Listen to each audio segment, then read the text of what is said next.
Hello, everyone. Welcome to a special, what I'm calling a Boardvengers webisode, I guess if we could call it that.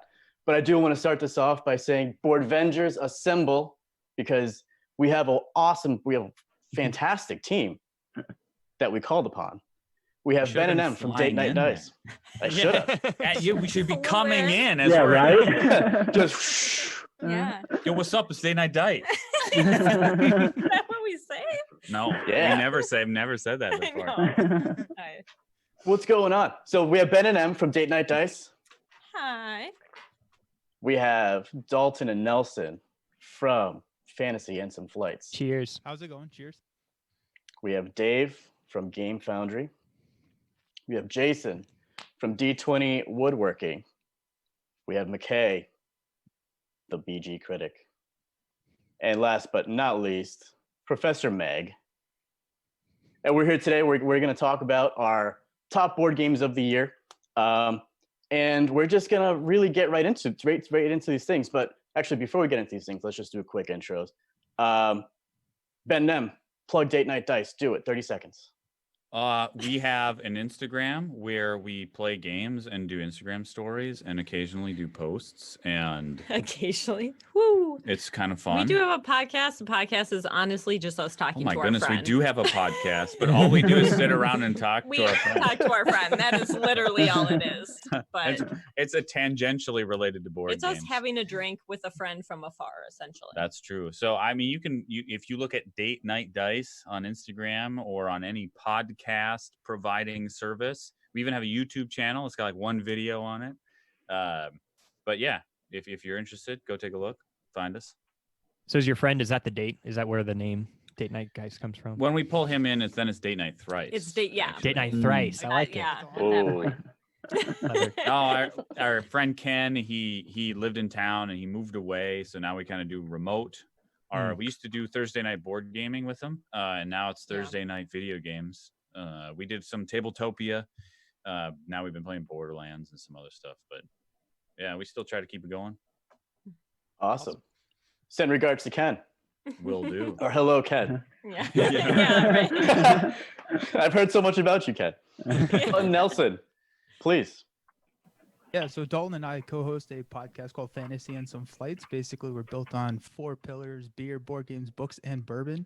So each episode we drink and then talk about either board games or fantasy novels. Yep. And then we post about it on Instagram sometimes. Awesome. And as you begin your episodes, or your podcast episodes, you talk about your beverage. What are you drinking and how many cheers? So I'll start. Yeah, I'm drinking Templeton Rye, which is something that Dalton, we did our episode 10 was all about Dalton trying to get me to like whiskey. Yeah. And so this was my favorite out of that. This is definitely a 4 cheers because I have to go to the store because I'm almost out. So Yeah. And I'm having Willet. And I'm actually really excited to be able to show it because like it has a really cool Oh, that's bottle shape, awesome. and I would never get to talk Oh, about that on the cool. podcast, right? And so I went to Kentucky over like Thanksgiving and I found it. And this is one that I had when I lived in Texas a lot, and I can't find distributed in Indiana. So this is absolutely a 4 cheers for me because it was a buy on site. Because I was like, yes, they have Willet. So it's a bourbon. I really like it. Awesome. Jason, please.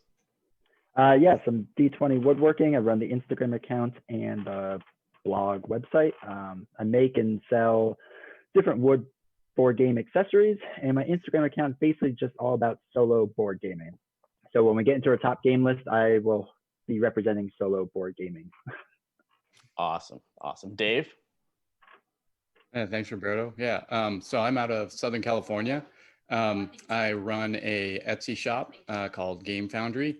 My background is in architecture. So even though I don't work directly in it anymore, I found it's a great creative outlet, and managed to marry my love for board games with my love for creation. And that's kind of given me the outlet when I found 3D printing to be able to come up with cool accessories and augmentations for games that I offer there. And then I have an Instagram, Game Foundry on Instagram, where I explore the intersection between gaming and 3D printing. Awesome. McKay. Hi, McKay Anderson. I run an Instagram account, The Board Game Critic. I worked professionally in board game design for 3 years at Hasbro. And after parting there, I was like, hey, I can do my own stuff. Hasbro doesn't own me anymore. So I decided to start an Instagram account just as kind of like let's just get some stuff going. Right now we're in the middle of a fun bracket comparing the best characters in board games. But yeah, I chose the name because I was like, I have a lot of ranting to do about board games, which hopefully we won't here. Turns out I like almost all board games, so I actually don't have as much criticizing as I would like, but I still like talking about them. Thank you. And Meg. I'm Professor Meg. I am just a board game player that I guess reviewer, talker, abouter on the internet places. I'm Professor Meg everywhere, mostly on Instagram. I'll be doing more YouTube stuff soon. I'm on Twitch sometimes, not really lately. I tweet when I have something weird to say. It's usually very weird stuff. Yeah, I'm pretty much Professor Meg everywhere, just being very colorful and lots of Awesome. games. Well, thank you, Professor. And I just when we talked, you have done so many different cool things with Pokemon and Magic the Gathering, and I think that deserves a little mentioning too. Like, you do a lot of different things, and I love it. We So really I appreciate brought you you. bringing up the color scale for us, because like all of us are in like dark muted tones. I you know, right? Yeah, right. Hey, we got like a foot of snow today, so we got to keep it Whoa. vibrant I'm here. so jealous. We don't of even I have got snow here. so much snow. Yeah, So we much. did get a I don't know lot. what snow is. Sorry. Here's hoping we have power through all of this. We Yeah, should. for real. I'm crossing my fingers too. So I brought everyone here today, assembled you all, because when I started my own page, I really had no idea what I was doing, and I was able to have a conversation with every single one of you, and I really get a great sense of community, especially on Instagram. The board game community on Instagram is wonderful. I think it's the best one out of the two social media places that I have a board game community, if you will. So thank you for taking your time out of your evening to do this awesome collaboration. So, games of 2020, that's why we're here. We're going to discuss some our favorite games, maybe rip them a little bit to pieces, maybe some oohs, ahs. We'll see what happens. And because nobody wants to go first, I will share my game to All right. everyone. And I'm going to I got Thanks, my So I we're got my allowed to stack just over here. destroy your opinion, correct? If you Oh, yeah. want to, Yeah. absolutely. Everyone get ready. Here's what I want to know, How many though. I haven't played. I shouldn't. I don't want to be mean, and then everyone's mean to me. I so. want to. Alright. I'm throwing this in right now What's happening? before we get started. At the last moment, nobody. But I'm curious, when you talk about games, who you play games with, and especially in 2020, Oh, that's true. because it's been really hard to play games with people. Mhm. Yeah, and when we talk I'm about our sitting right game, here, but like the game we picked is definitely about. It's a good two-player game because we haven't been able to play with anybody. yeah, that's true. Absolutely. Actually, a little good example of that is for us is Concordia. We played Concordia, and I wholeheartedly believe Concordia doesn't scale well at 2 players. At Wow. 3-4 people, excellent. Yeah. But that's a potential another episode to oh. yeah, Oh, little teaser there. Shut your mouth. Um, 'cause-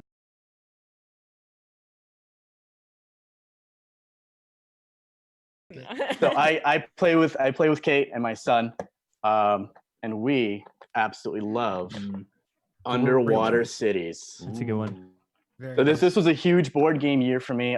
This game by Vladimir Sushi. I'm just gonna read this by Delicious Games or Rio Grande Games, published by them.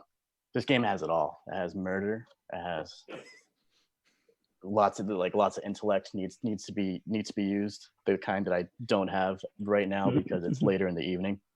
I'm just gonna toss this board off to the side. But when this game is on the table, it's well, first and foremost, it's a table eater. If you get your resource trays and whatnot, the game it's massive. It's gorgeous. The artwork is absolutely incredible. It's 3 phases of play, and you're just building up a nice little engine, right? I mean, Dalton Nelson, you guys have played the game. I've seen it on your posts a couple of times. What do you think? Mhm. I love the game. My favorite game is Terraforming Mars. I think it provides kind of the same feel, but it's just different enough because I've played a lot of Terraforming Mars. So it's nice to get the worker placement aspect as well as the hand management. And if you haven't tried the expansion, I think the expansion really makes this game shine. It does. It has recessed boards. Yeah, that's the biggest Um, part. It's incredible having that. Although, side note, I really don't like when a game shines when you need an expansion for it. Mm. Like just make Yeah. the game shine on its own. If I have to spend more money. I mean, I'm going to spend it, obviously. It's not a cheap expansion either. No, it is not. My sister has that same argument. She's like, if a game gets better when you add an expansion, that means you did something wrong in the first place, which I actually like vehemently disagree with that statement. Actually, I'm like, I think board games especially are like a growing thing where you have like, which once we get to my pick, I'll explain a little bit more of this. But if you were to pile in every great thing from the beginning, it becomes extremely overwhelming. And that's like Dungeons and Dragons for me, right? It's like, oh man, I have to know like histories and I have to know like manuals and all of this stuff. But what expansions do beautifully is like you can start like with an introduction into a game, and then you can like add complexity, and then you can choose like any of those steps throughout to introduce somebody into it, and then just like keep getting more and more. I don't know. I love expansions, but I'm also like a collector and a completionist. So once I like start down that road, it's super dangerous. Yeah, I'm the same way. I have expansions on top of expansions. And if the core game itself is good and the expansions just help keep improving on the systems, then I'm all for it. But if it's an expansion to fix something that was broken in the game originally, then I'm against it. Because yes, you're right. You should have made it good the first time. That's fair. Yeah. Have any of you guys played that game or looking forward to playing that game? I want to. I haven't yet. I didn't know about it, but hearing it compared to Terraforming Mars sold it to me. Yes. Yeah, you're gonna write that down in your notes quick. That you're. It is. Already here. I think I haven't played it. Plastic domes that sold it to me. When I saw those little plastic domes on it, I was like, gotta get that game. Mm. I need to like look. I think I'll Underwater actually show you City guys. is the Here are these most- domes. Yeah, There you go. Yeah. Cool components. I love components. I haven't played Underwater Cities, but I would. That's the game that has been recommended to me more than any other game. Yeah. I would Mm. say, especially It's awesome. because they're It's like awesome. if you like Terraforming Mars, play Underwater Cities, or if you like it's Okay. Terraforming Mars is the one that comes up most often, but it's not the only thing I've heard of people saying you need to get this game, you need to try it. This Mhm. is my favorite game, and you should play it. And I've definitely seen it like on Instagram and everything, just from Yeah. the pictures. But, That's probably like very high on our next to get list. oh, Yeah, yeah. it's you're right. It's very photogenic, and it is like I think Yeah. just a slight step down, like weight wise, from Terraforming Mars. Like not a huge one, but like just a little bit down from it. Well, that's what we good need for when us it's then. two. I mean, when it's two players, and like by the time we play is after kids. go We'll to bed. talk about that later when we I talk about our mean, game yeah. of the year. Oh, Has anyone played? oh, has, oh no. has anyone played the video game Subnautica? I love that. I love that game. It's sort of it's like a survival type game, but you're like crash landed on like an ocean type planet, and trying to like build a little like survival for yourself. And so anyway, so the game like the board game really reminds me of that like theme. Yeah. I might have to go back to that point of you talking about Terraforming Mars being a little heavier. I'm gonna say I disagree with that only because Terraforming Mars with the amount of cards you can have in your hand, it gets a bit overwhelming for me personally. This is so streamlined. You can only have 3 cards in your hand. Anymore, you have to discard 2, 3, and you have to choose from your 3. So you have that forward thinking with the cards in your hand. In that sense, you have three turns until the next. Or actually, how many is it? 5, 6? I should know this. But in between production phases, you have 5 rounds before the next stack of cards comes on. So there's some slight forward thinking as well as knowing that your cards are going to get more powerful. So you don't really want to stick the cards that you have. But going back to just having 3 cards, I love that. Yeah. It's And not like the one other thing that I'll point out to you, Ben and M, is that I've played it with I think 2, 3, and 4, and 2 is by far my favorite. Okay, Oh, that's that's what I was gonna excellent. ask. Good. I was like, what's better, 2 or 3? Okay. Yeah, two that's in my awesome. opinion is better. So the cards in the game, it's a growing. There's like a series of decks or something like that that Yes. you're Play out playing over from. 3 ages. Ah, Oh, okay. Yes. okay. And they get more like OP Seven as you get Wonders. to the next ages too. Yeah, I think 7 Wonders or something like that. Gotcha. Okay. Yeah. So that's my choice. Underwater cities. General For my- approval, I think. You know. Yeah, absolutely. Very good Very choice. Accepted. Yeah, Yeah. no Yeah, negative. no one was like, nope, nope, nope. Yeah. It knocked out Architects of the West Kingdom for me. Like that game got a lot of play, but then we just recently put out Underwater Cities. And before I played Architects, we had Underwater Cities on the table a ton. And we just played Underwater Cities like 3 or 4 times in a row. It's so the replayability is so high. I love it. Love it. Love it.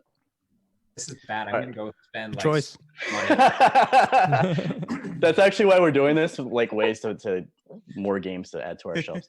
Yeah.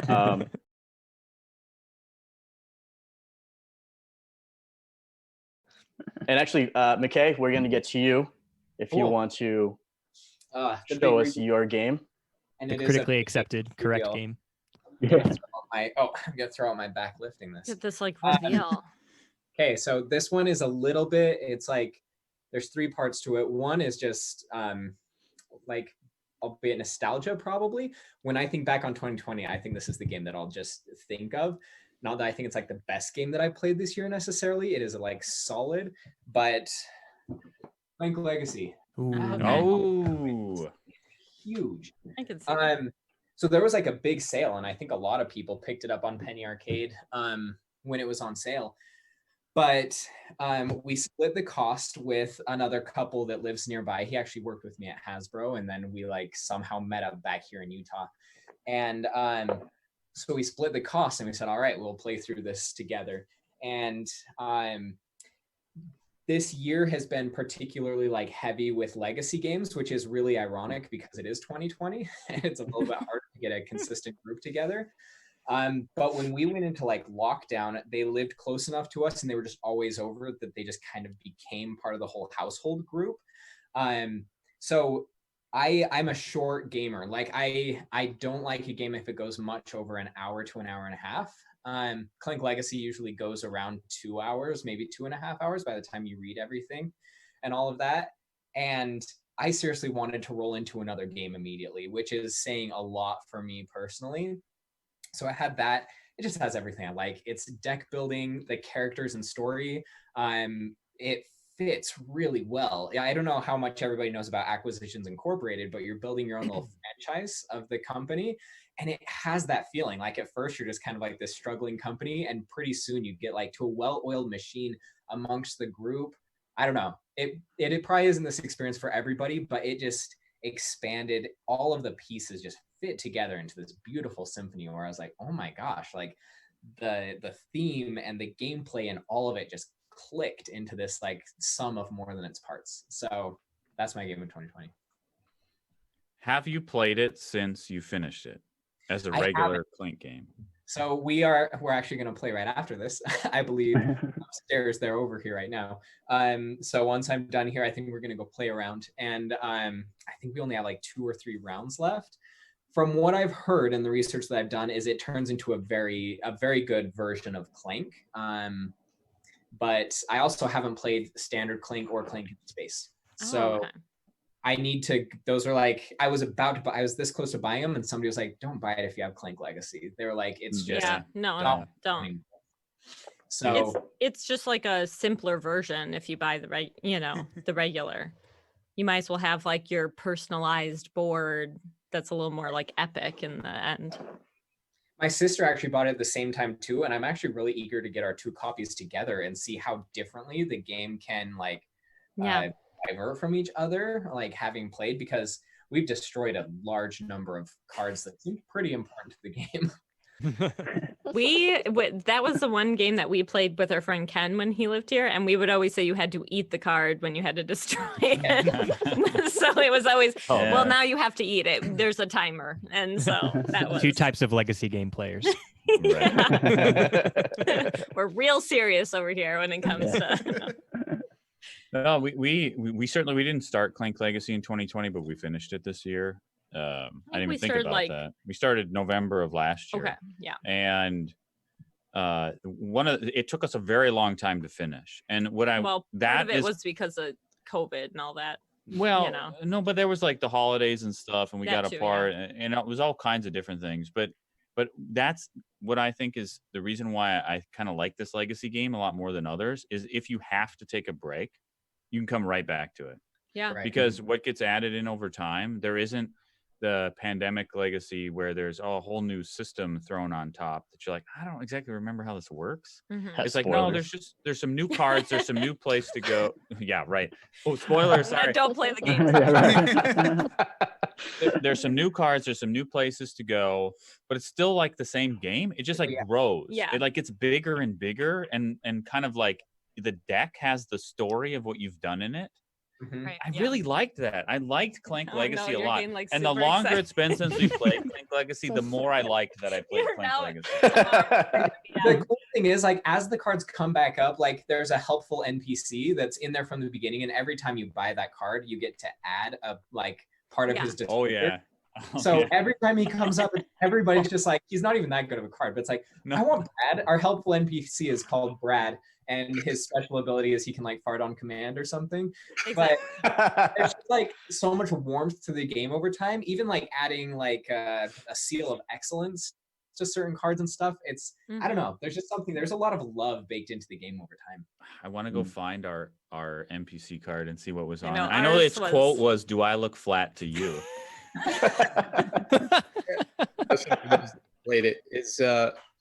Have you all played it with other people, or has anyone played it solo? Because I'm curious how it might differ in the solo experience. 'Cause what I'm hearing is a lot of the fun of it is the interaction and kind of the shared story. I feel like it's honestly like inside jokes. Yeah, it's is it's what like the is what's jokes. fun. It's like you're hearing the story together, and then you're building which path you go.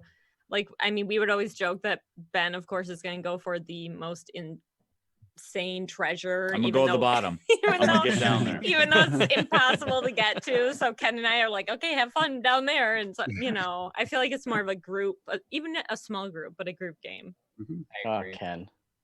Where's Poor Ken when you Ken's need not him? here. Yeah, Ken. I'll call him up. Poor Ken. He's He's never gonna be doing the next anything. card we name. I'll name him Ken. Poor Ken. So that's not deck building. It's been in a lot of my shopping carts. Clank and some other deck Dominion has been in my shopping carts playing times. I just can't pull the trigger. I'll never say no to playing it if someone brings it to me, but I don't think I'll ever end up buying anything with a lot of cards like that. I love That- regular Clank. I have regular Clank, but is Yeah. Clank Legacy co-op? No, well, it's weird. That's the weird thing about it is there's cooperative elements. Because I was talking to my sister, I was Yeah. like, hey, when you played, like, were you trying to kill each other? And she's like, oh yeah. Like when Oh. somebody was like at the bottom of the board, somebody would always dart to the top and Okay. try and get them So stuck. they're So just Yeah. like Clank. Yeah, Right. I feel like for the most part, but there are some things where it's like if you accomplish, A, B, and C, then this Right. happens. So you might have to kind of say, okay, you go over there and do this. But for the Mhm. most part, I feel like it's kind of by yourself, Our Still like the is same mechanic. pretty cooperative actually. We'll like divide and conquer, and we'll actually have like the majority of the group like sit up there at the top next to your like next My to the end gosh. where you gather at the end and wait for Uh-huh. everybody to get into the safe zone.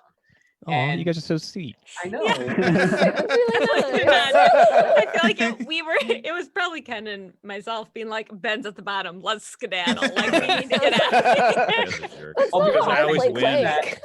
You But could even finally that have your one- revenge. Yeah. The game's baked in great ways to even deal with that, like the white cubes that get put in that like just hurt everybody. I don't know. I think it's brilliantly designed personally. All right. So again, I think other than me, I think you guys all agree. Clank Legacy. Great game of 2020.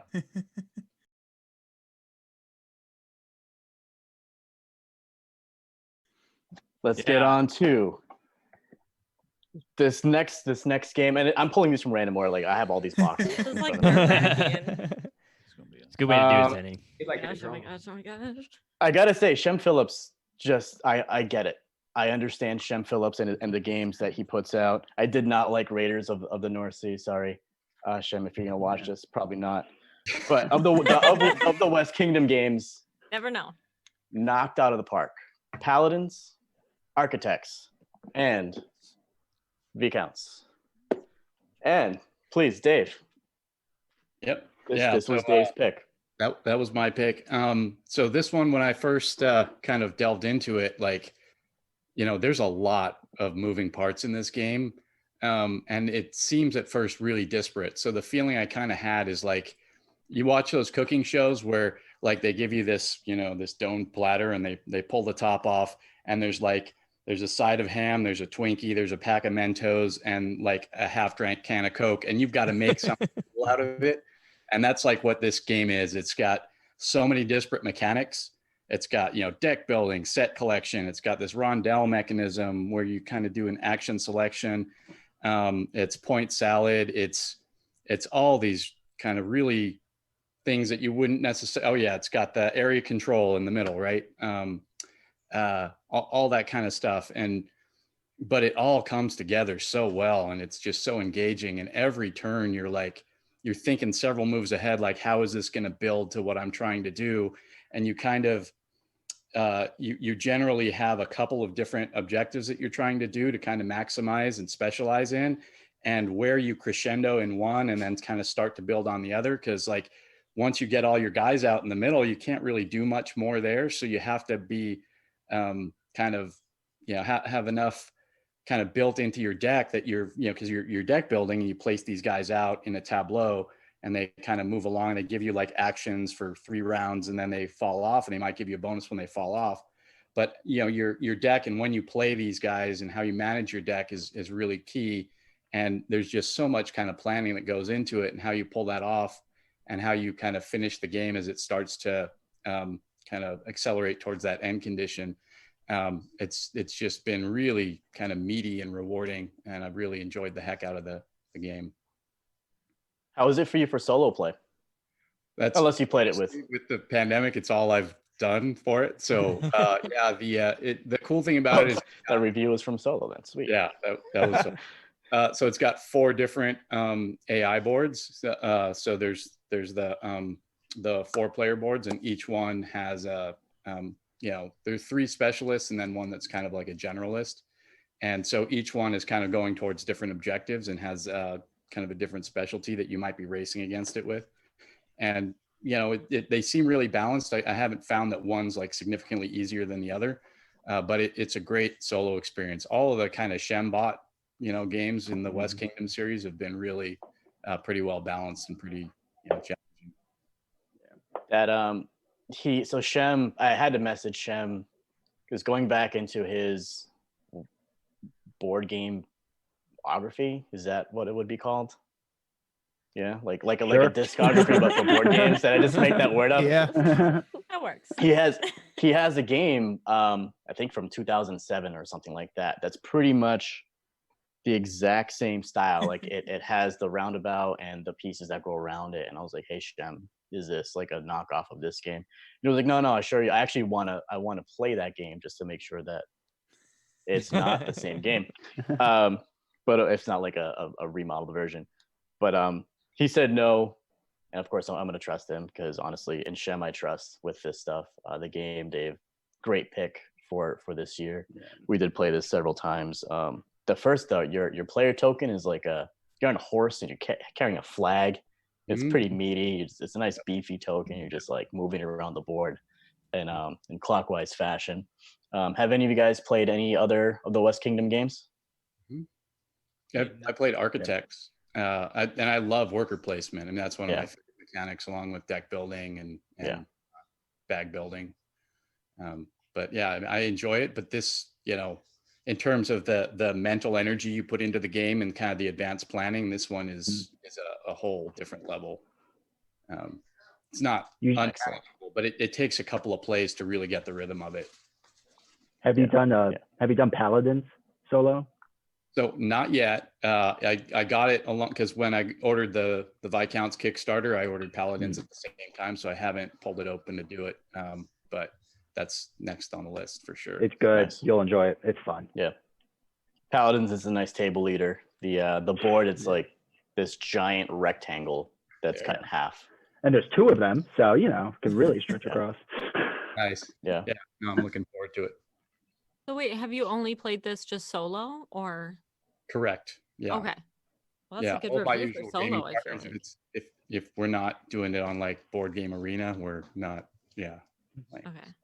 I think that's my fear with, I don't know a ton about this game. I haven't read through the rules or anything, but I think that is my fear with games like this. As aggressive games tend to need like a specific group where everyone's willing to be aggressive or not, like, or everybody's willing to not be, I guess. If you get like a couple people that are just like really aggressive at a game, it just ruins it. And so do you feel like with multiple people, is this the game that would get aggressive? Because that was kind of the take that I mean, there's competition for like the area control element, especially, right? And some of the other things you might be racing for. There's, you know, the spots you put your buildings, and there's the different manuscript tokens you might be taking. I don't feel like it's a game where that player interaction is going to be too like acrimonious. Like, you know, I ended up not liking Rising Sun because there was a, you know, the way that some of the negotiation aspects and you know, it was a little bit more too much take that, you know, and I take that as like one of my least favorite kind of mechanisms. Yeah, right. Where you're almost king making at some point, right? Yeah.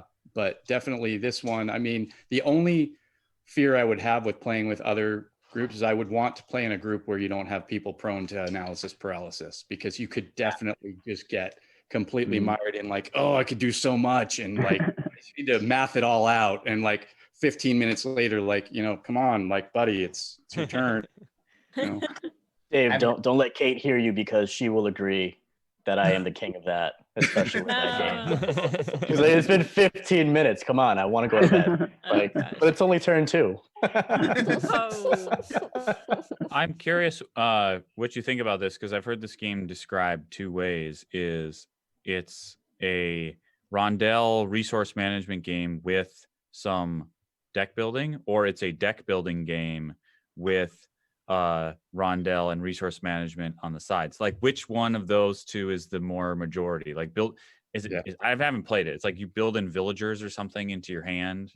So I would say that the beauty of this game is it can be either of those. So it depends on how you plan your strategy. You could really utilize that deck building aspect to get the most efficient deck you have. You could get it down to the minimum number and just be playing the same guys. Or you could be like managing the deck and not really caring about what's in it, because you put your buildings out and you have a lot of ability to manipulate your deck and cycle through cards. And so like where you're going on the board maybe is more important than how you're maximizing the benefit you're getting from these cards you're playing and the interaction between them. So I think, you know, that's the beauty of the design, is there's a lot of different pathways that you can take and kind of specialize within the game. And I found each play I've done, the strategy's been very different. Cool. That sounds good. I want to play that. Yeah, and I can say that it plays well at 2 players. It does scale well. Yeah. So unless I get yelled at, of course, then there's other games we can play. It's too slow. All right. Thank you, Dave. Appreciate that. Big. So highly agree with that as a game of the year, because again, in Shem I trust. I love his games.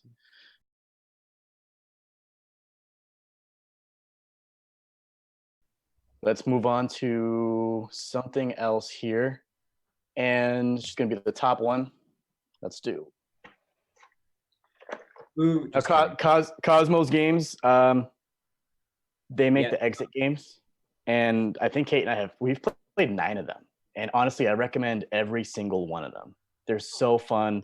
The puzzles are challenging, but today we're not going to talk about the exit games because you couldn't play those one and done. So right now we're going to look at The Crew, The Quest for Planet 9. Excellent. I've loved Dalton, The Crew please. this year. I've absolutely loved The Crew this year.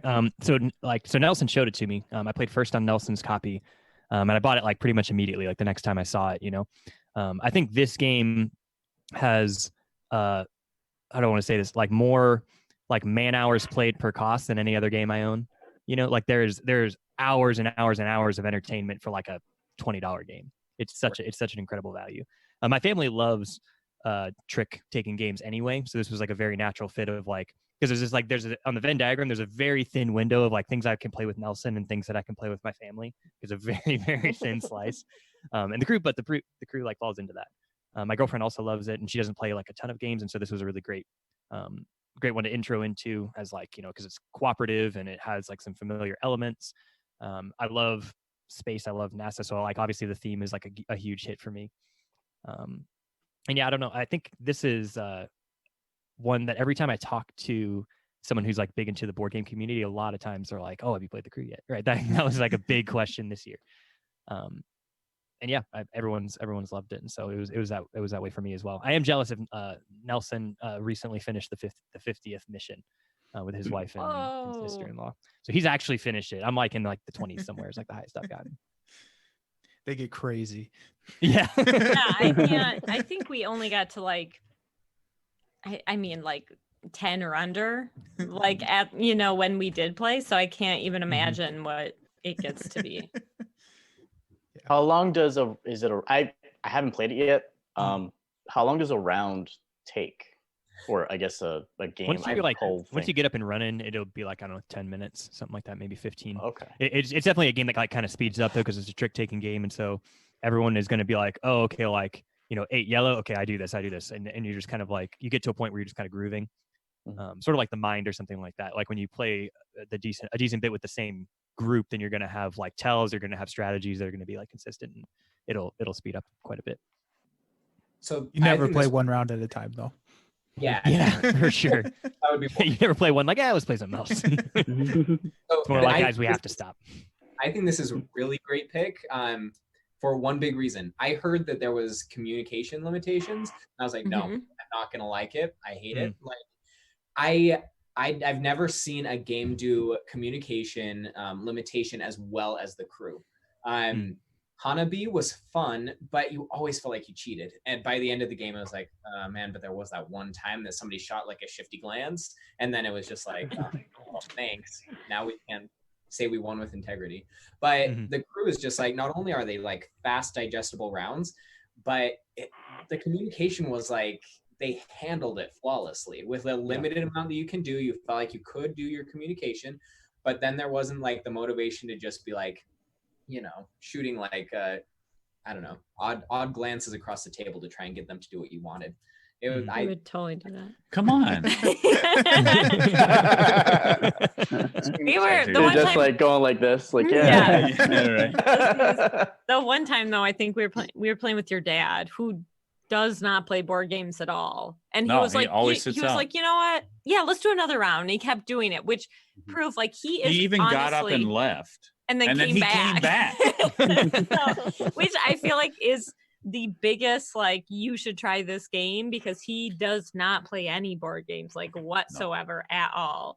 And he even came back. But there was a couple times I feel like when we were playing with him where you were like, okay, it's your turn. And you're like giving little like, play that card. But I mean, it was really fun though. Well, I mean, I had to step off for a second because I didn't fill my cup up enough when we started. Little something. Like when you play a trick taking game and you play enough rounds of it and you start to feel clever and you're like, I know how to play this hand of cards. This game is like, could we all get that clever together? It's like this extra twist on, okay, everybody feels smart when they're playing trick taking games. Oh, well, now let's try to handle challenges as a team at the table. And it's like, okay, maybe we're not as smart as we thought we were. Like, this is hard. Yeah. That's and the pacing of it's really good too. We're like, because the first couple missions are pretty boring, right? They're basically just like an introduction to the rules. Right. But then I forget one of them, like the first time that it's like, okay, like this person can't win a trick or something like that. Like it shifts it from like the normal, like I'm going to give you a number and you have to figure it out, and like does something that's kind of twisted, and you're like, oh, like now this is kind of like a different gear, and you can see everyone at the table kind of engage into it at the same time. It's really cool how it pulls that off. Yeah, the way it ramps is really fantastic. From one game to the next. The nice thing about it is this one's got a really nice implementation on Board Game Arena. So, you can actually play it with folks that, without physically being together, and it still works perfectly. And the nice thing too is you can get up to like mission 7 or 8 in one play. And then if the same group logs back in, it picks up right where you left off. So you keep building. Nice. Oh, that's awesome. Campaign. And it's to pull off cooperative trick taking with the kind of difficulty ramp it does, it's a genius game. It's really great. For sure. You guys have convinced me to play this tomorrow. That's what I'm gonna do. I'm surprised We've got the snow. Yeah. We've got the snow. It's gonna happen. You can pick it up for like $10, which is also like, Yeah. it's so good to see games that have good meat at a lower price point, because Yeah, aren't like Or, like, $50. yeah, Mhm. and like it's easy to build it, like overbuild a game to $50. Like if you have that much money to pour into it, sure, it's easy to do a game with meat. But like the simplicity of components with the depth of strategy and like the gameplay it provides, it's so good to see games like that making it into the market. Yeah, this game's a stocking stuffer. Oh yeah. Yeah. Well, and you can because of the varying rule sets, you can tailor the game session to who you're playing with. You know, if you're just playing with family, you can play one of the lower missions. If you're playing with a group, you know, that's really kind of into heavy games, you can, you know, jump ahead. It's, you know, it's really flexible. Right. Sounds like The Crew that's the It's game of the year. My list. That- I've never played it that's- with someone who that's- didn't like it. That's all Yeah. thumbs right there. Excellent. Great choice.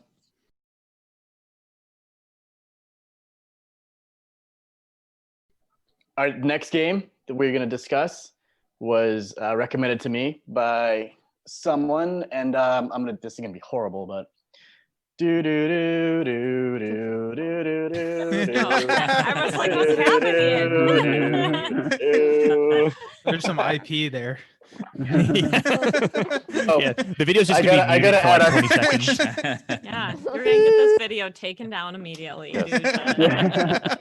It was bad Copyright. enough. Yeah, I have to throw like the Vanilla Ice, the like you ripped off Queen. No, I did the dun dun dun. reference. Ever since we put a music bot in our Discord, we can't stream our video games Yeah, you need to anymore. stop doing that. Dinosaur Island by Pandasaurus Games was Professor Meg. Please lead the way. Yeah. I have it right behind me. I'm not gonna pull her down, but I also dressed for the part that you can't tell, but it's Oh, dressed. man. Nice. Mr. Mile, well done. Yeah. Nice. I was waiting because I didn't want to like show my shirt too soon. So for me, it was definitely Dinosaur Island. I played it for the first time this year. The ones that kicked out for me that I also played this year was Terraforming Mars and Jaws of the Lion, but I've already played Gloomhaven, so like it's fine. But for Dinosaur Island, it has everything that I love about board games because there's so much in it. There's worker placement, there's resource management, there's multiple phases, there's a lot going on, and I love it. It's everything that I like about board games, and it's like it takes me back to those teenage years when I would be like on AIM, but like also on the phone and also watching TV, but also have my Game Boy going and Oh, like man. be doing everything. Bringing back It's everything memories. for me. And like not only that, but like you get an Allosaurus when you get to do it. So for me, I love it. I love getting the specialists and getting extra meeples, getting extra worker placement, getting extra money. I just love micromanaging everything about it. And I played it probably the most this year out of all my new games.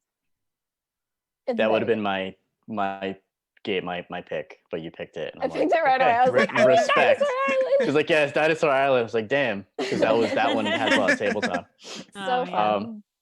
Great It's so streamlined too, components. because Great player Um, boards. You have 2 player boards. There's 4 phases, and for 2 of the phases, you have your own player boards. And one of them, you even have drop-ins where you can put like the little resin, like I don't know, little thingies. no, And the they just recess drop board. it in. It's great. All of the components are great. Let me see if I You're can. spoiled. And I went from that and then to Terraforming Mars, and it was not as fun. Oh. Mars If I can lacks get in a its board art, going. which But it is was more where- different kind of brain power, so still fun. No, okay. Were you like a Jurassic Park fan though? And so this You just get kind of nice. like ups the fun because of that?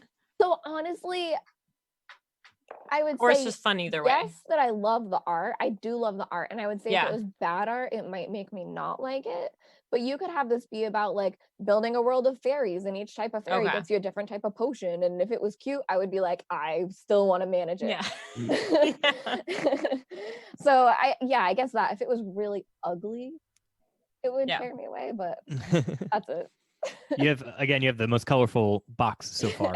Yeah, right. True.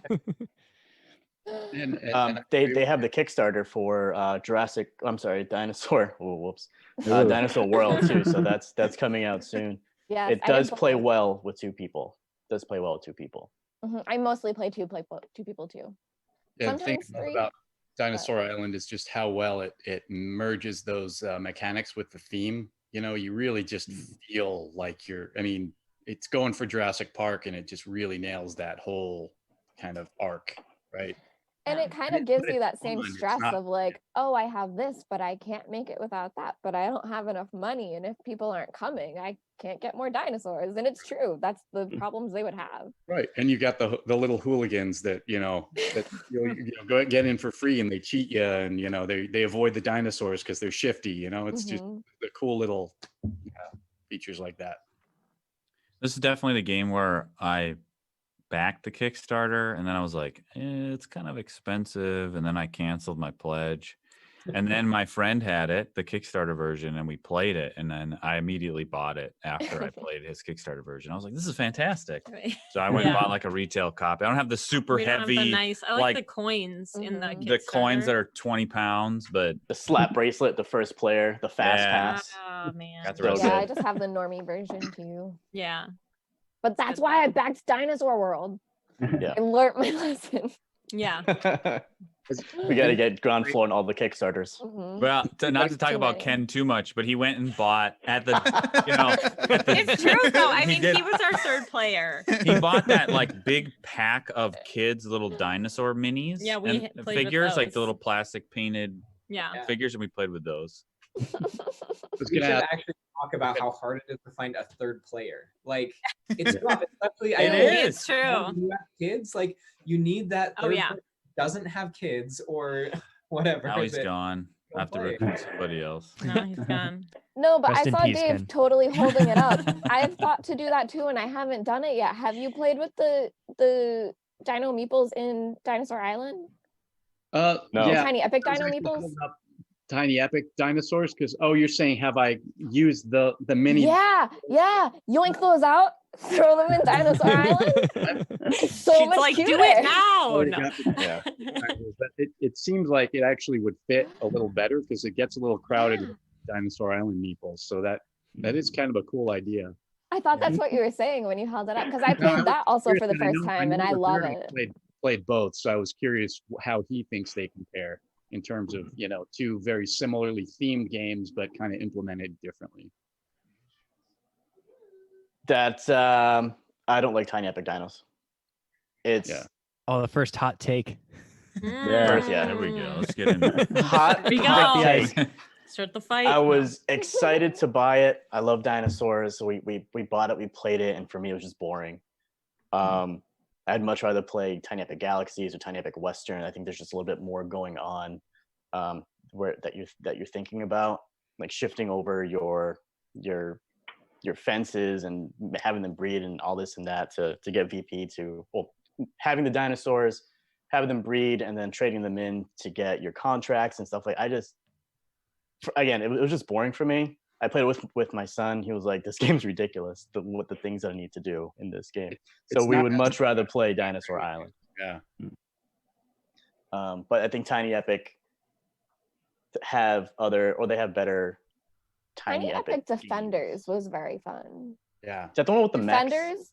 Defenders is one where it's like there's like 6 areas and things are just lighting on fire the whole time, and all you're doing Nice. is putting out the fire and then maybe fighting other things, but mostly only putting out fires. Yeah. And it was really pretty and really Just go now. fun. Yeah. I did like that one better than Tiny Epic Dinosaurs, but I did like Tiny Epic Dinosaurs. Okay. Yeah, we decided we brought it to a brewery. We're like, oh, let's crack this open. We're gonna learn it, and then it just kind of fell flat for us. Yeah. Plus We just you really love Western. tables to play it because it's like got a huge footprint. Yeah. Put it all Yeah. out. Yeah. So that is my hot take. But All right. Dinosaur Island, absolutely great pick for this year, and thank you for recommending that game to me. Yeah, Meg. absolutely. Great game. Again, the artwork is incredible. You got like a little knockoff Professor H on the top there. Not gonna say his full name in case that gets taken down on YouTube or whatever. And hopefully maybe next year Dinosaur World. I Hopefully mean, it'll be just as good. to sound very young, this game slaps. So I'm sure the next version is going to slap even harder.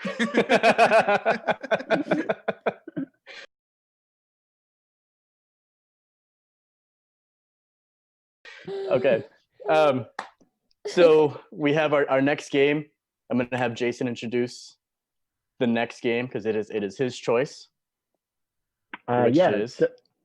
So my game is, I'm interested if anyone's ever played this, and if not, I'll trash the game myself. That's fine. But my game of the year, and I don't have the box anymore because I got rid of it for storage reasons, but is Too Many Bones by Chip Theory Games. Too Many Bones is, what do they call it? A RPG dice building game, and it's got insane components of dice on top of dice. Everything is these heavy, thick chips for component wise.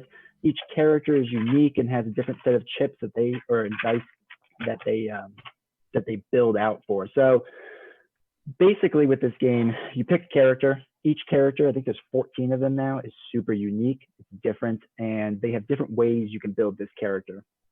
So, for example, this one you can work on training a pet wolf, and that wolf can go and attack things for you, or you can go, just do straight up attack, or you could heal people or whatever. The game, the company is famous for just kind of overproducing completely everything, which is probably the biggest knock on it, because everything, I mean, it's neoprene mats on top of neoprene mats on top of more. Wow. I mean, it's insane, and it gets expensive. I'm not gonna lie, it gets very expensive. So, but the thing is with the game that makes it amazing for me is I just love, for lack of a better word, asymmetry in games.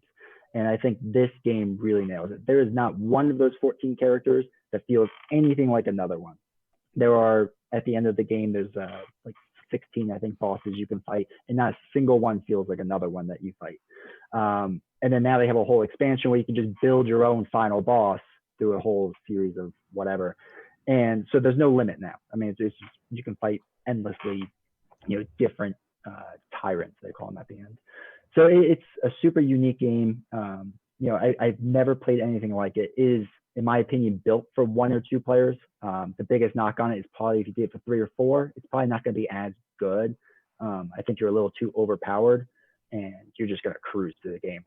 And as a pure solo game or a game you want to 2-hand or play with 2 players, it's fantastic. I love it. So that is my game. I thought, honestly, I bought this last year, but 2020 was, 5 years long. So it turns out I got it earlier this year. Oh boy. Didn't realize it.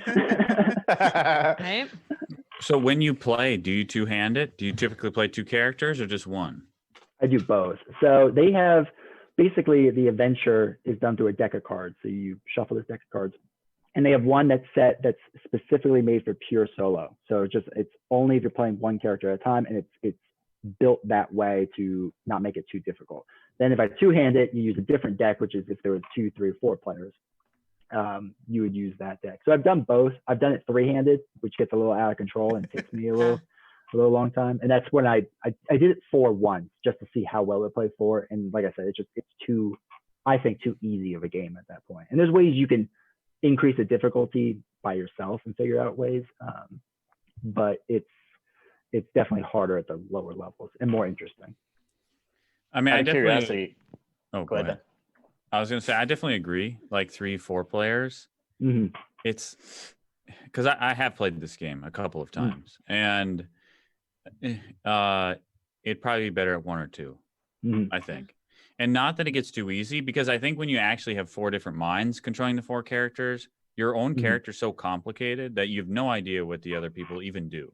So you're never doing anything that complements other people's actions. It's a bit like in Gloomhaven, they say if you play double-handed or something like that, you should increase the difficulty because you have an advantage. Really and this game's the same sense. way. Is like I can barely keep track of what my guy does. I build some turrets or have some bots that run around. I have all these dice. I don't even know what yours do. And I can't read the chips because they're so small on a big table. But like with 1 or 2 people, man, I could see how you could really really get into it, like building the character up and upgrading and moving along that little map and then fighting the bosses. That's with this game. The comfort pat. there, honey.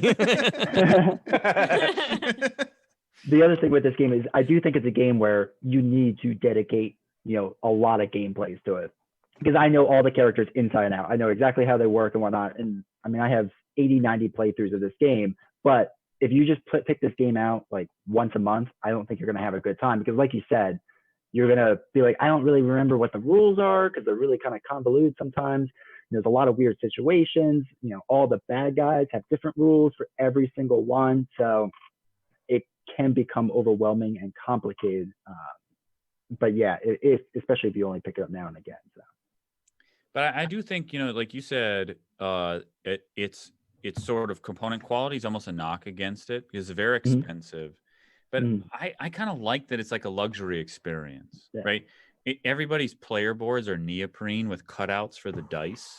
And the monsters are all poker chips that are like, yeah, there we go. Just like that. You put your dice in those little holes. I mean, it is top of the top of the top for component quality. So I just have to cut out holes in your... But you probably pay for it. I was playing somebody else's copy, so I don't know. You're not having You're just being treated. Yeah.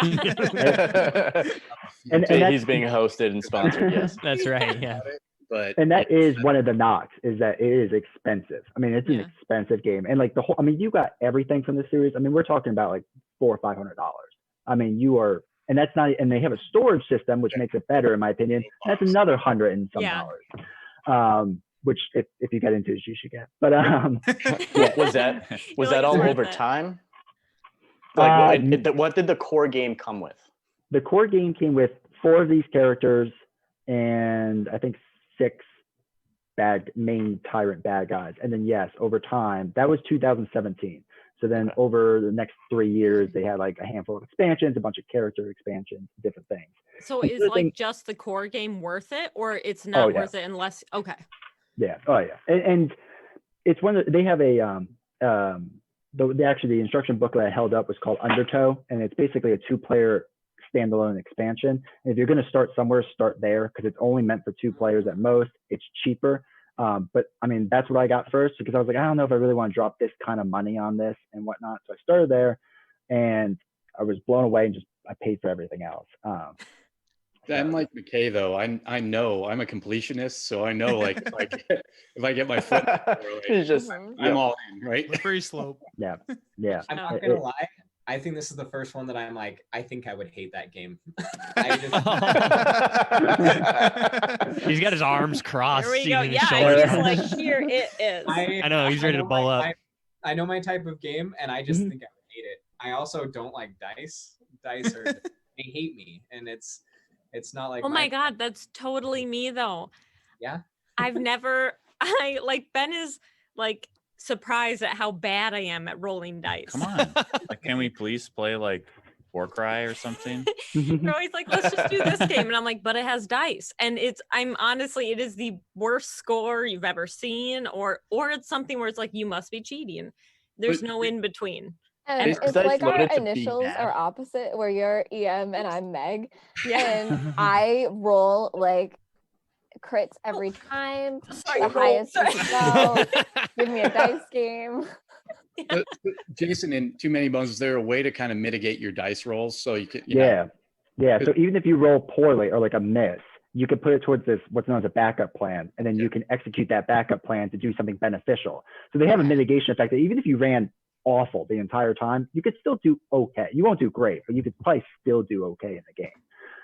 That is one of the better features of the game. So. Yeah, to me that's critical in a good dice game. Like Champions of Midgard, it was a good game, but we had too many games where people would roll poorly, and it was like I just can't roll a hit to save my life. And then Valhalla came out, and like oh good, I've got guys dying because now I can use them for this other thing that's great, right?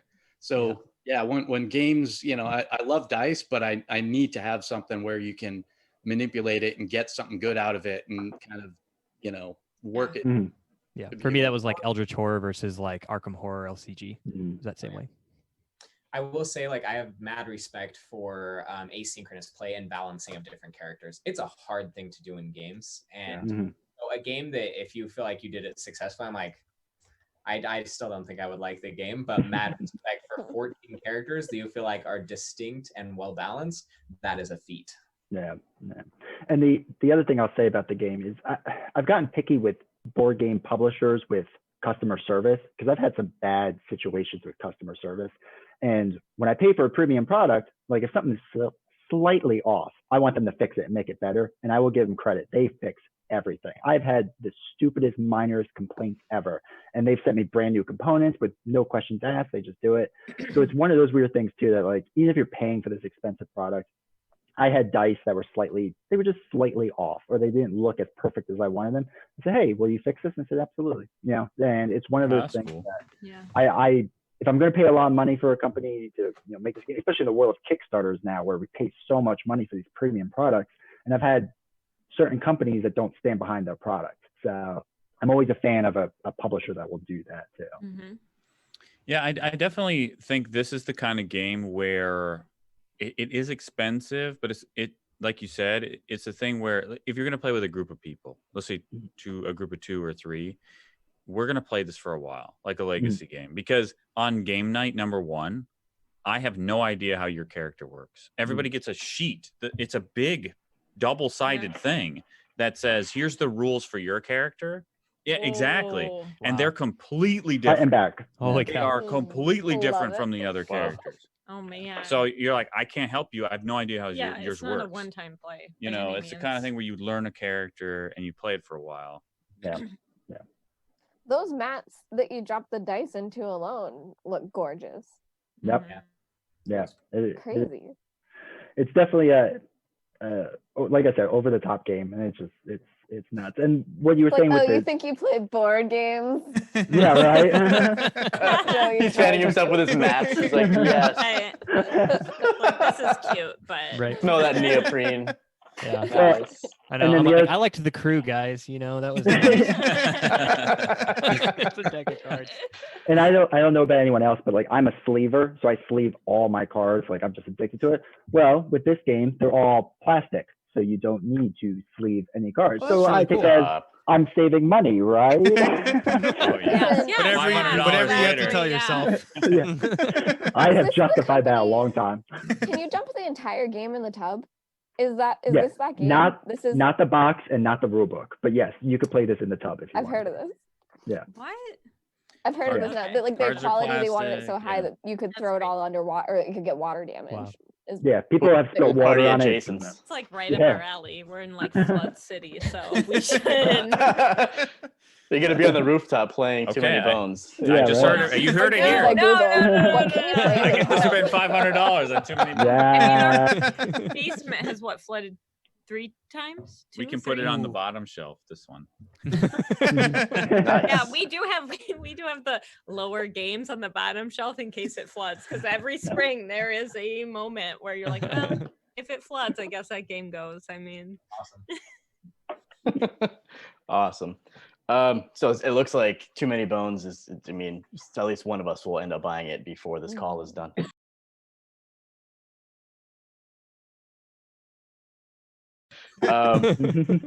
So I just wanted to move on to a planet where there is no water, and Matt Damon went there in a movie called The Martian. Back to high quality. Eagle Griffin Games has top tier product, and we have On Mars. Now I have to buy Ian O'Toole. Ian O'Toole, awesome artist. He's done. He just redid Rococo, and there's some other things that don't come to my mind. But Ian O'Toole, wonderful illustrator. This was Nelson's pick for his game of the year. I put it to our table one time. It took us about 45 minutes to set up on the table. And then I had to go. And I was like, well, I guess there's always next time. And then spoiler it, that's not been a next time. But please, Nelson. Yeah, so On Mars is a 2020 release designed by Vital Lacerda, as you said. illustrated by the amazing Ian O'Toole. And the other games that you were thinking about is anything else designed by Vital Lacerda. They pretty much tag team anything nowadays, which is pretty awesome. Lisboa. Lisboa's another one, I believe. Yeah. He did Kanban. He did the Gallerist, Rococo, and then he did the New Age of Steam Deluxe Edition. Yes. Then he did Nemo's War too. Yeah, just anything that looks good. Probably has Ian O'Toole's name on it, let's be fair. But yeah, so on Mars is a very heavy game. It's definitely the heaviest game in my collection. If you're going by the BGG weight system, it's like a 4.61 out of 5. And it takes about 45 minutes to set up and about 4 hours to play. If you don't know, if you're working through the rules. We've gotten it down to about 3, but that's just because there's so much going on. There's so much interaction that there's just a lot to kind of take in. The board's divided up into 2 spaces, so you can be orbiting Mars or you can be on Mars, and then the worker placement mechanisms are different where you are. And then so you have to plan turns in advance. And as the game gets progressively longer, you get less opportunity to switch to different sides of the board. So there's a lot of planning, a lot of logistics in the game. And it just my cousin described actually Concordia in this way, and I feel the same way on Mars. It just kind of feels like you're ice skating.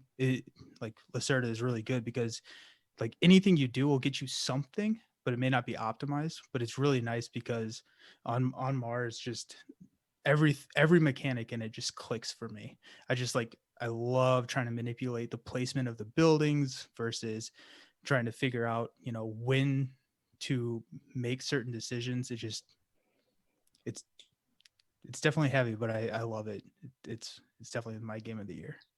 Explain how you can get caught on Mars versus the spaceship. Yeah, so the mechanism is there's a spaceship that's making trips to and from Mars, and you can hitch a ride on the spaceship to go to Mars, or if you're on Mars, to go from Mars back to orbit, where you can get more resources to then build up Mars.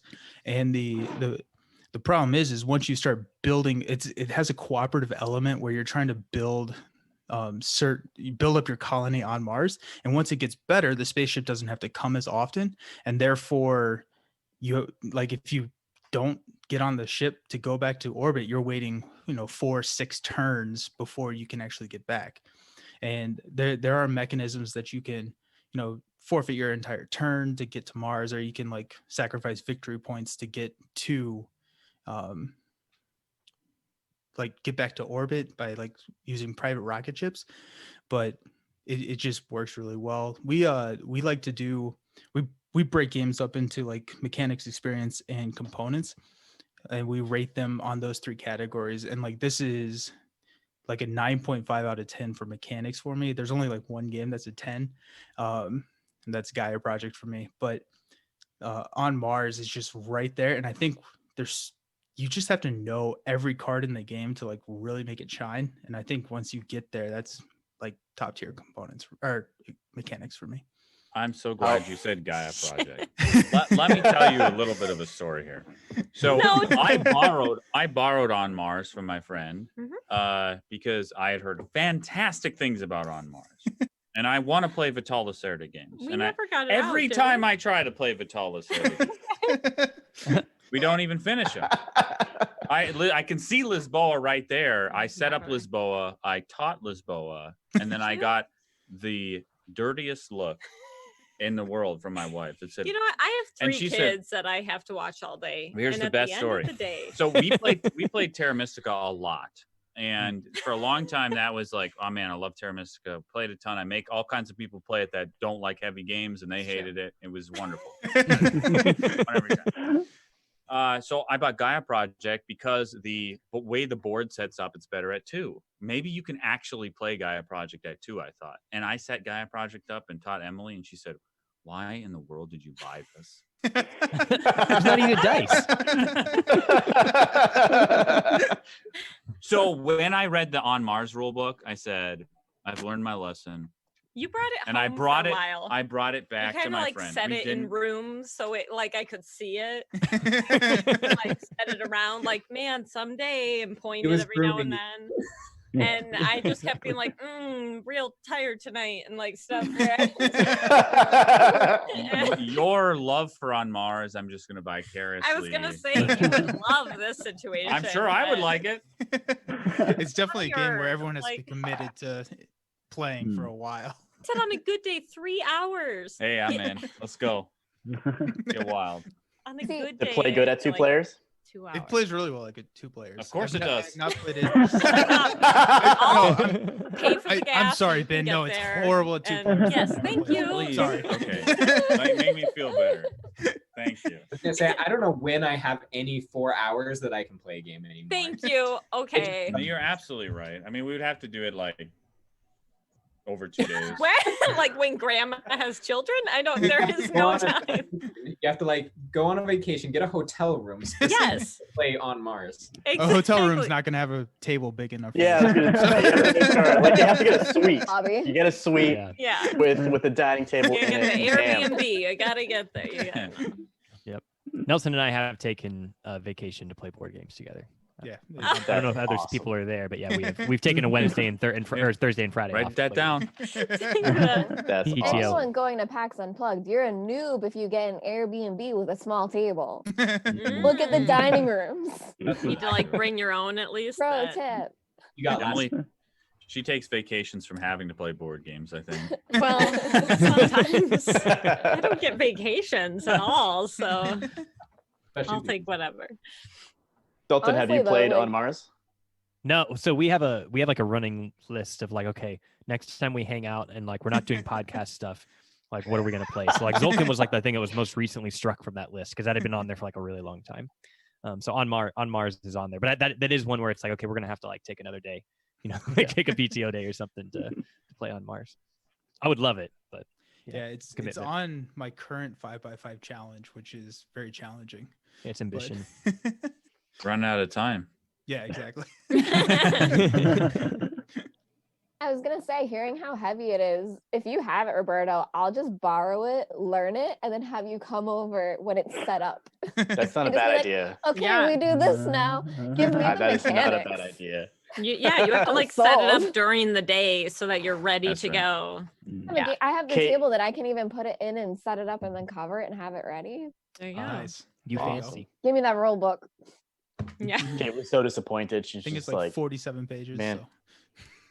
I she, never she set actually- it up, and I said I had to go after she set it up. She was not happy with me. Like we will play when I get back home, and of course it was like our first time. It was an outdoor Rotary meeting, and being right back was just not an option. So I got back later, and the game was put away, and it was a sad panda evening for her because she really wanted to play it, but I still want to play. Maybe we'll play this and the crew tomorrow. Who knows? Stay tuned. I'll keep you all. Yeah. I'll keep you all informed. Very Love- opposite ends of the spectrum. Yeah, right. seriously. Right. It's just like, Well, they're both in space though. So There you go. Mm. Perfect. Very thematic.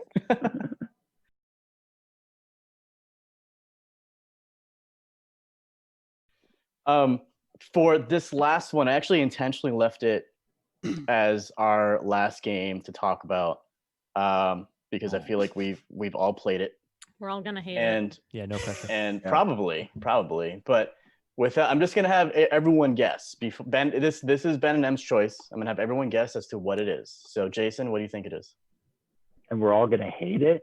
Yeah. No, you're What not gonna game hate do it. you You're not gonna hate? hate That it. was a bad hint. That was a bad hint. You're not gonna hate it. No hints. No hints. What do you think it is? Wingspan. Oh, Dave? that's a good choice. That's a good one. But Viticulture. McKay. also a good I one. like how we're all going You're Stonemeyer. just naming Name Natalie's my favorite Stonemeyer up. games. They're probably all just hating this. How about What's- Everdell? Nelson. Say Orleans, and we're right on Emily's track here. Orleans. There we go. Dalton. I go Taverns of Don't say that. Tiefenthal. Oh, another good one. Professor. They all got stolen from me. Why did I have to go? Well, you could have had the same one. You Over could a have the shoulder. same Just one. pick a shoulder. Right behind Yeah. you, so Spirit In a direction. Island. I'll say Jaws of the Lion for this year. Okay. All right. Yes. It is Everdell. Yes, Everdell. All right. So I like heavy games, and Emily hates heavy games. And I play Feast for Odin though. that's because that's the one. That's you have a- one. I You allow say, "I one learned to game." feast for Odin," and you'll play it with me. So time for what heavy we games. typically we have to find this medium, right? What plays good at 2, but is typically worker placement. That seems to be your jam. Okay. I like decks of cards. I like Wingspan's got that huge deck. We used to play a lot of Race for the Galaxy with like all the Smells better expansion than cards, Wingspan like Hot this Rod. big of a deck, and it's Mhm. like I don't even know what I'm gonna get, and it's probably Yeah. gonna be crap. Terraforming Mars, right? So Everdell's this like it was new to us this year because we picked it up when all the expansions came out. I wish I could say I backed the Kickstarter. I didn't. I paid more money than I should have to get the base game and all the expansions, even the new ones. And we played it for the first time this year. And where it hits for us is it's worker placement. It's got a big old deck, so you're building sort of your tableau of your city options. in front of you. And it's variable. I like that big deck because you're never quite sure what's going to come out. Beautiful. It's got the big tree, and that's It's the a thing, freaking right? decorative piece, man. I'll never put this away. It looks I never really put mine good. away. Like I really like this Andrew Bosley does the art for this game. it's He has a like an RPG I'm a big fan of good hook art thing for on board Kickstarter games. recently that was kind of cool. I like it's very cutesy, but it's like it's very detailed in a way that's fun.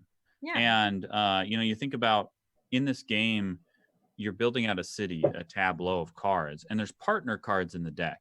So there's the constructions and then Critters? Is critters, that what they're called? and they pair together. And I always like how in the construction you can always see the critter is in the art somewhere, like the judge is like poking his head out of the By the time it's bedtime, court. like where board games get out, like I can easily be amused. Yeah, Let's so- be serious. right, like- After 3 children all day, it's like, look at this little guy on the card. If it was up Let's to be me, serious He thinks he's so here. sneaky. right? Yeah, exactly. I'm like, have you seen him? Like if it's up to me, our shelf is nothing but Vital Lacerda games. It's Brass Birmingham. Like I tried to play Clinic this year. Emily was quit after the first one. She was like, "This is insane. Are you crazy?" And I went and played that with some friends. true. We had a good time. And so Everdell's like this thing where I feel like I'm trying to build a tableau. I'm trying to be clever. I'm looking for certain cards. I'm doing worker placement. It's light enough that we don't really have to read the rule book again to remember the rules. We can just pull it out and play it. But also, like I like how you have to combo things, and it looks fantastic. And in the end, it's like we always have fun. Yeah, it's Playing it. fun either way. But there's so many cards and so many action spaces and whatnot that come out that it's always different. It's not the same game. It's not like whoever gets to this is always going to get the first 10 points kind of thing. It's who knows what we're going to get and how you're going to play, especially since we have the 3 expansions. So you can like switch it up with that too. And it's decently tight, even at 2, because there's like not that many worker placement spots for the resources. There's Yeah. one pebble spot, and unless there's a forest action, which are these kind of random each time you play for a pebble, you're kind of like stuck. Like if the other person takes it, what are you That's going to do? So it can still be kind of like mean and hard a little bit. You can kind of like you're still playing against each other. But I can still sing Mariah Carey while we're playing. And, Yeah, right. like It's light enough. Mhm. It's The light important enough that thing. it's a date. exactly. And that's the thing, it's light I've enough never that it's still resonated date more. night. And I think Oh, too with Everdell, it's pretty enough that I don't mind if I lose. Like even yeah. if I get all my critters out, even if I do lose, I still feel like it was fun. Whereas some games, if I lose, I'm like, I should have done this, I should have done that. Ugh, I played this wrong. Whereas with Mhm. Everdell, it's worth it either way. You still got to handle the little berries. Like that's The the swishy Yeah. berries, the Yes. shiny pearls. Exactly. They did such a good job of the components, which I don't know why more like designers why they don't do this more often, but like the shininess of the pebbles Mhm. with the Mhm. mat of the wood, the actual like they're made out of wood. Like I don't know, everything in Everdell, which I haven't opened up Spirecrest or Pearlbrook, but I have Spirecrest is where it's at, man. Spirecrest. Yeah, I would Yeah, agree. I Incredible. agree. So this is evidence of my collector nature. These are all the collector editions, and yeah, I'm a completionist, and this is one that I'm like, oh my gosh, I haven't gotten these expansions to the table because there have been so many others. But yeah, phenomenal game. It was. I would say I would not play without Spirecrest ever after having played with it. I like that one the most because there's a thing where you run out of actions you can do, right? And so you have to change seasons, and typically that's just I get some more workers, maybe my green cards produce. Spirecrest, the entire expansion is you do stuff during that when you pass into the next season. In between. It gives you you just do a couple of little things, and it balances in a weird way. You'll get some card that gives you some advantage, and so to balance that out, in each season there's weather that's a negative. Yeah. Right. And that's kind of what they do. The negatives of the weather, I understand they have to be there, but like when you have it, like such a pain, it's like, oh, it's one extra resource to build a construction or whatever. But it's like, I don't like that. But even that's cute. Like it's windy. It's cute because it's like and a squirrel. It's like a little away. guy. It's like losing all his papers. Yeah. His robes are like fluttering in the wind. Yeah. Exactly. You can't get mad at that. Like. Yeah. So I think Spirecrest makes Everdell shine. I know we had the conversation about the expansions earlier, maybe before this. But Spirecrest, when I first played Everdell, I thought this game is good. I do like this game. I thought I wasn't getting enough resources, and then by the last season, I'm like, I have an abundance, and I have all these cards in my hand, and I don't know which one to put in my personal tableau. Like, how should I work this out? But adding Spirecrest to it and having that hindrance just made it that much more challenging, which made it a lot more replayable for me, because you lose a crit or you lose one of your workers. You might everything is a hindrance. It's great for me. I like it a lot. And actually, Jason, have you played it? Oh, I'm gonna dissent a little bit. What how many people did you play at for all you guys? Like 2, 3, 4? I would say 2 and 3. I was 2 and 3. It was but usually 2 to 4 for me. Okay, is like 2 and 3 better than 4? Do you think? It's faster. Yeah. But I think it's about the same, personally. So our board game group, we got Everdell when it first came out because it's a gorgeous looking game and there's no doubt about that. And we played it the first time, and our entire group just went, I don't know. There was just something off that we didn't like. So we're like, all right, maybe we just don't know the rules well enough or whatever. So we tried again. We played it 3 times in a row, and it just was one of those games that never clicked for us. And for me, a part of the problem was I haven't played in almost 2 years now, but the starting hand that you get, I thought was very random because there's just such a thick deck of cards that if someone gets good cards in the beginning and you don't, it's the same problem with Wingspan that I have. If somebody gets good cards in the beginning and you don't, it's just tough to come back. I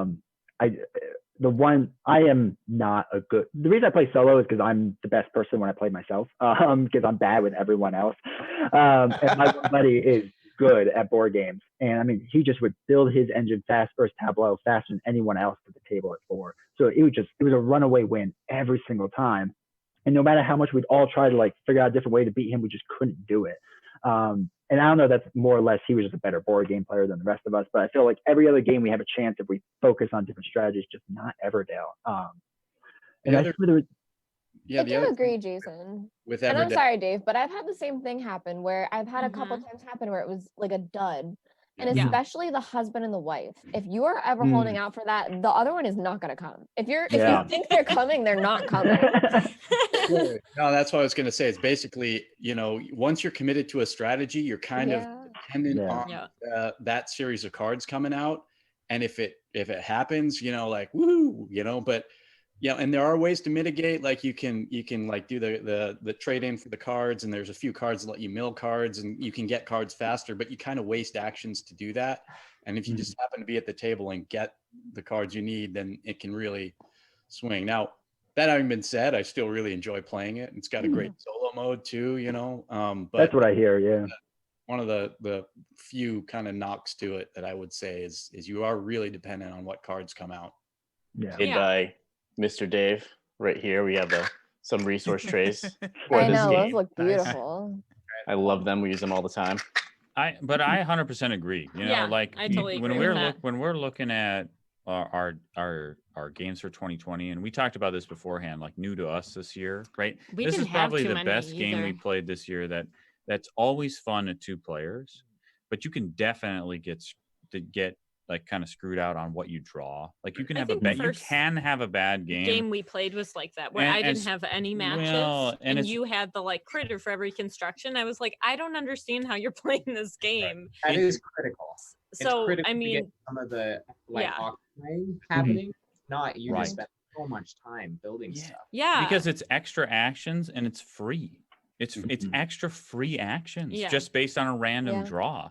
Yeah. And that can happen and you know, criticism of Wingspan very similar, right? Like yeah, if you don't get the right and connections, at least there, you know, like in a Wingspan, it's like I don't know what I'm going to get. Every card's different. Who knows what's going to happen this time? Right. Maybe I get good draws, maybe I get bad draws. Everdell, a lot of times I get cards and I'm like, okay, well, where's the partner to this? Yeah. Mhm. And there's Yeah. only so many partners in the deck. It's a very big deck, but there's lots of repeats of cards. I think there's maybe like 20 or so pairs. I don't know what the number something is, like that. but the deck is I don't know how many cards, but so it repeats over and over again, but you still might never get it. I think Yeah. only because we mainly play 2-player, especially during 2020. Easy to pull out. It's easy to pull up, but also I kind of like that. Like, let's see how good we can actually get then for the score, because sometimes, yeah, we're gonna have that total dud. Yeah, a lot of times you're Um, playing against your past self. Can I yeah. beat my previous Mhm. my Mhm. previous Yeah. best score? I do think the expansions help, though. We at least at 2. I don't think we had to play with Pearlbrook. Yeah, you I'm know, not like really I don't a need fan the of that the one. front. Yeah, The Yeah. pearls are beautiful. the They pearls are Yeah. fantastic. Pearls are real nice. That's That's yeah. it. But it's But I weird that it didn't need, like, replaces 3 and 4 point basic events Yeah. with like 15 and 20 point wonders that aren't that much more expensive. It's And very there was bizarre. one game we played that I swung well and had a ton of pearls and it did great and I got those. But it happened once, you know. Mhm. And I think Yeah. that's kind of the Get those curse of pearls deck going. builders because Ascension Yeah. recently I played again and the same thing happened where it just like wasn't shuffled well and just Yeah. wasn't fun. Yeah, But if you definitely shuffle it well, depends. it's a perfect game. So I got a question. We have actually started playing Wingspan where we draft our initial 5 cards. That's how you gotta do it. Ooh. And Yeah. that's Interesting. significantly better. Ooh. And I'm wondering if Everdell, because I'm with you, Jason. Yeah. I played Everdell On my 3 note times sheet. and Could. traded it. I couldn't get into it, but maybe that would have fixed it. And you could, you know, if you have the husband, you can draft the wife coming around. Yeah. Yeah. Maybe. You're absolutely right, or though. locations with their critters. I Yeah, heard that. exactly. Like Just to have something to start, because if you have nothing to start I and wrote you're that screwed down. right away, it's like, well, why are we going to continue? In some cases, Right. Mm. you know, and it is group dependent. You know, Emily and I are competitive with each other, but we typically play pretty casually. Like I'm not going to pull Everdell out with the guys I play Brass and Clinic Yeah. with. It Yeah. wouldn't make any sense. You know, so for us it works great. Oh, hey, you got an hour tonight. Let's play Mhm. this game. Yeah. Right. Yeah. It falls into the oh man. Well, Viticulture at 2 players is pretty quick, but I would consider that a much better game. But it falls into that like, hey, this is fun, this is cute, we remember how to play it. Mhm. You know, let's Yeah, let's still a pull it little out. competitive, but yeah. I think Very the happy. for me the only other thing that hurt too was just the hype behind it. I mean, the hype behind Everdell that this is the greatest thing since sliced bread, and it's not the game's fault. I mean, that's just Yeah. people Right. people buying into the hype. No, Yeah. you're yep. There's No. so many games like that. So And I think we were on the tail end of that We were on the actually, other where end. there was the hype, and then there was the hey, this Probably doesn't live up to the hype. And Because then of the hype, yeah. I picked it up, and we were like, this isn't as bad as I everybody was says like, it it's is. not This that is kinda bad. fun. So, which could be part of it. But yeah, I just No, kept yeah. being like, no, it's totally not worth it. And then we finally played, and I'm like, I don't know, I kind of like it. Like, what's the problem? Right. I'm just So, looking around like at our other like what are the games we regularly pull off the shelf? Has it got up there? So Ben, it's kind of Definitely. funny you mentioned Viticulture because at 2019 Gen Con, I was debating between either getting Everdell or Viticulture, and Oh, I ended up Viticulture. getting Everdell, and I traded it for Viticulture. Yeah, So I it worked would out. think that. I mean, both good, but yes, I would. Well, did you get Tuscany for viticulture? Oh, absolutely. Yeah. Yeah. I was gonna say you Games have improved to. by the expansion. Yeah. Yeah, right. Yeah. No Mhm. kidding. Yeah. I would not Moses play base Stillmeyer. viticulture. I And have that not was played the, base having that was viticulture. night and day. I'm I sorry. thought what? I had, and then you're like, no, you actually haven't. You have only played the Tuscany. And I was like, oh, okay, cool. Yeah. Going from base viticulture to that essential, or the essential edition, or I'm sorry, the Tuscany. That's night and day. Like it's a Yes. completely different game. Oh yeah. Completely Oh, different yeah. game. It literally changes. Yeah. Dalton, did you play Everdell? Do you have any thoughts on the matter? No, so Nelson has betrayed me twice in my life, and the first was when he got married, and then the second was when he traded Everdell before I got to play it. I do apologize. So no, but I've considered it because mostly because of the theme, that I think it would work really well for Yeah. again, like that pie slice between like my heavy board game friend in Nelson, and then people that are less so, especially my family, but also in my girlfriend, who I think Everdell would hit right for them because of Yeah, Yeah. I would how I cute would this think is, so. and it has Agreed. Like a treat, light and it's light like- casual gamer. Yeah, Yeah. but it's also kicking. It's not quite maybe a gateway game, but it is kicking you into a higher level of thinking and Right, yeah. introducing tableau building and some other Mhm. important mechanics. A lot of mechanics. Bane, are, Yeah, are, for sure. are any of you looking at that Creature Comforts Kickstarter? Because it's kind of got the viticulture, not the Everdell feel, but it's even slightly lighter. So if you want like that kind of gateway game Hmm. that has that feel, Interesting. I'll Check check it that out. out. Yeah, because I do think, if you took Everdell, which is great looking and kind of accessible, I think the problem with playing with like really new people, let's say, is that you can get in a situation where like, heck, I'm still in summer. I got like 10 more actions to do, and you're Yeah. like in fall already. Yeah, it would be. What are you doing? I It depends on person. like a lot of times I'll pull Century Spice Road off the shelf for that, and I'll be like, hey, I'm being real clever here, like, Mhm. and they're like beating me because I've just picked up too many Yeah, cards. Splendor. Like I lose all the Yeah. time to first players in Splendor. I'm like, I'm obviously thinking about this too much. Yeah, Yeah, right. yeah. Exactly. Exactly. I think Everdell, if you thought hard enough about it, you probably would win. Mhm. Yeah, Because you'd or build the- your city out. It would be much stronger than the other players. You could have a good engine. Yeah. But that's where it's good for like us. Like we want a casual game that's light enough to just pull out on a weeknight. And Yeah. that's where it hits, right? That's Mhm. what it's good for. It's not the weekend heavy gamer night, but it's like, man, I want to play something, but I don't want to think too hard, but I kind of want to think hard and I want to beat you. I want my win to matter a little. Yeah, right. Right. Fantastic. Yeah. How do I want to beat M tonight? This is that's really in Ben's That's what I mind. ask. Mhm. I just found out the other day she likes co-op games. I was like, man, you should have told me that a long time ago before I bought 0 co-op games. My I Spirit semester- Island. My Co-op Symistix games are good is for me. Sound like a Yeah. throwing out thing. Yeah. Yeah.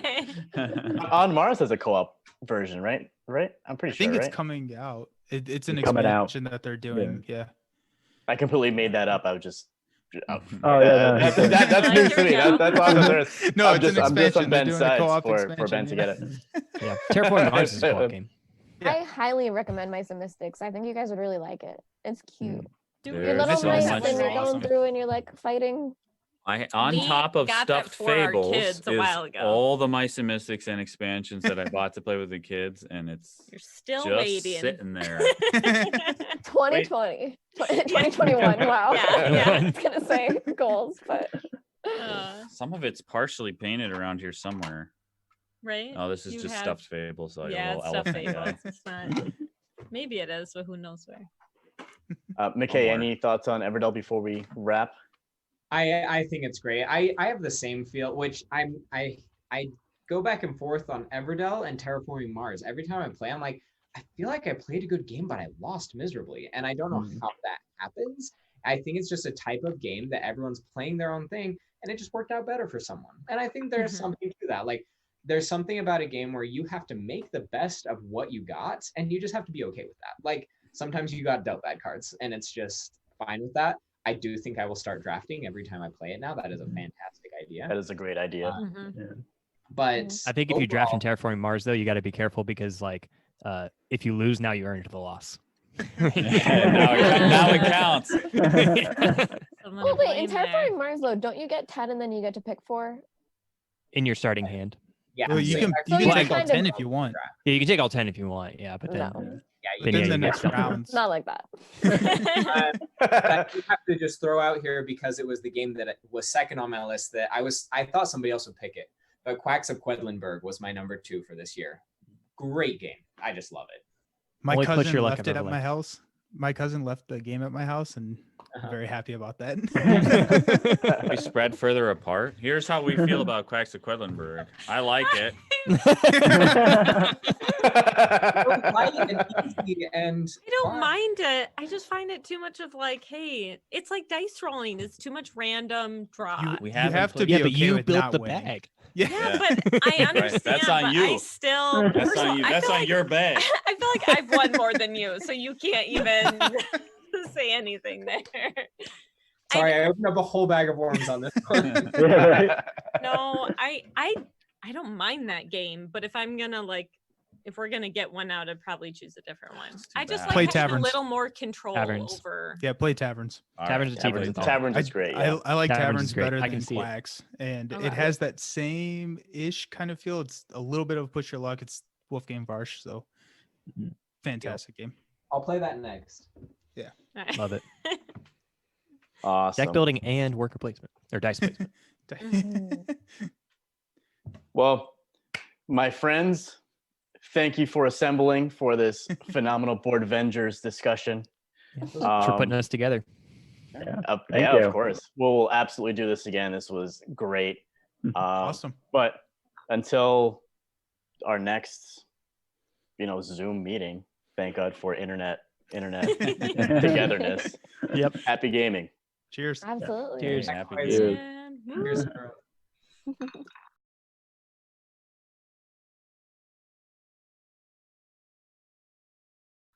That was a lot of fun. It was a lot of fun. Nice to meet That was you. awesome. Yeah, that Like was I a just blast. met Fun. friends. I know, right? Yeah. Good time. So we have Gaia Project. I've yet to play that too. This year it's more like I forget who said it, but like there's a difference between board game playing and board game collecting. Let's have a discussion about that because you can really have either or. And right now I'm like more on board Who are game. you calling out right I'm now? about to say, do you feel My- personally attacked, myself. Meg? Jeez.